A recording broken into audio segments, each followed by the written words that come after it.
পৃথিবীতে 3টা মসজিদ সবচাইতে শ্রেষ্ঠ মসজিদ। কয়টা? আওয়াজ করে বলেন না।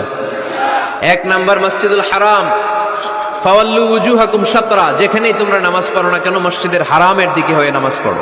কেবলা কোন দিকে আজকে? এদিকে, এইদিকে কেবলা। আমি যদি এদিকে হয়ে পড়ি নামাজ হবে না? হবে না কেন? কারণ কেবলামুখী হয়ে নামাজ পড়া ফরজ। চিল্লায় বলেন ঠিক কিনা? মসজিদুল হারাম পৃথিবীর প্রথম মসজিদ। ওখানে একটা ঘর আছে, ঘরটার নাম হলো কাবা। ইন্না আউওয়ালা বাইতিন উদিআ লিন-নাসি লাল্লাযী বিবাক্কাতা মুবারাকা। এই পৃথিবীর প্রথম ঘর, যেই ঘরটা স্থাপিত হয়েছে বাক্কা শহরে। বাক্কা মক্কার আগের নাম, এখন শহরের নাম মক্কা। আগে নাম ছিল কি? সবাই বলেন কি নাম ছিল? বাক্কা। এটা পৃথিবীর আদি ঘর। সব নবীদের পরশধন্য পদধূলিতে এই জায়গাটা বরকতময় হয়েছে। এটা এমন ঘর যেই ঘরের চারদিকে 1 রাকাত নামাজ পড়লে 1 লক্ষ রাকাতের সওয়াব পাওয়া যায়। 1 রাকাতে কয় লক্ষ রাকাতের সওয়াব? এজন্য আল্লাহর হাবিব সাল্লাল্লাহু আলাইহি ওয়াসাল্লাম বলেছেন, লা তুশাদ্দুর রিহাল ইল্লা ইলা সালাসাতি মাসাজিদা।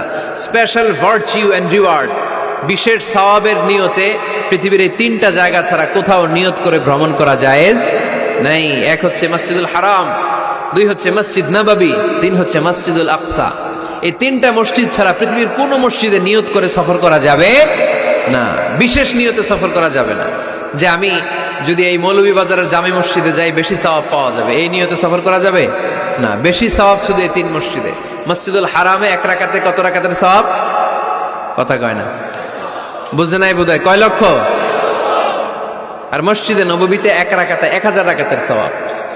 আরেক বর্ণনায় আছে 50,000। বর্ণনাটা দুর্বল। সহিহ বর্ণনায় এসেছে 1 রাকাতে 1000 রাকাতের সওয়াব।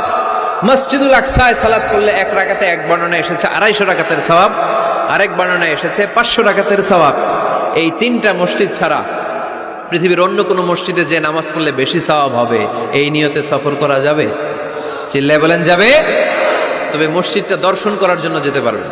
মসজিদটা দেখতে কেমন, এটার ক্যালিওগ্রাফিক্যাল ডিজাইন কেমন, এটার আর্কিটেকচারাল ডিজাইন কেমন, এটার দৃষ্টিনন্দন সৌন্দর্য কেমন, মসজিদটা দেখতে কেমন, দেখতে যেতে পারবেন। কিন্তু বিশেষ সওয়াব রিওয়ার্ড এই 3টা মসজিদ ছাড়া অন্য কোনো মসজিদের জন্য হবে না।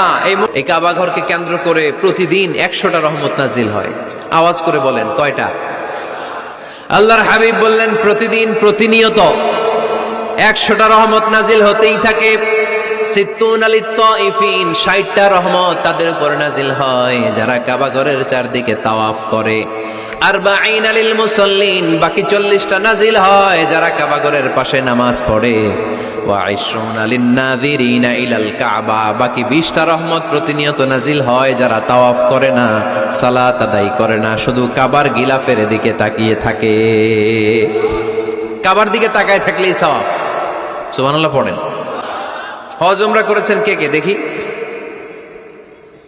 হজ উমরা করেছেন আপনারা না? মাশাআল্লাহ। আমরা যারা করতে পারি নাই, আল্লাহ তাদেরকেও তৌফিক দাও। আমরা যেন এই কাবা ঘরে যে প্রাণ ভরে সালাত আদায় করতে পারি, আল্লাহ তৌফিক দান করো। আমরা যেন মসজিদে নববীতে যে প্রাণ ভরে সালাত করতে পারি, তৌফিক দান করো। আল্লাহর হাবিব সাল্লাল্লাহু আলাইহি ওয়াসাল্লামের কবরের সামনে দাঁড়িয়ে যেন আমরা প্রাণ খুলে মন প্রাণ উজাড় করে বিশ্বনবী সাল্লাল্লাহু আলাইহি ওয়াসাল্লামকে সালাম দিতে পারি, আল্লাহ তৌফিক দান করো। এই মসজিদ হচ্ছে আমাদের সামাজিক ঐক্যের কেন্দ্রবিন্দু।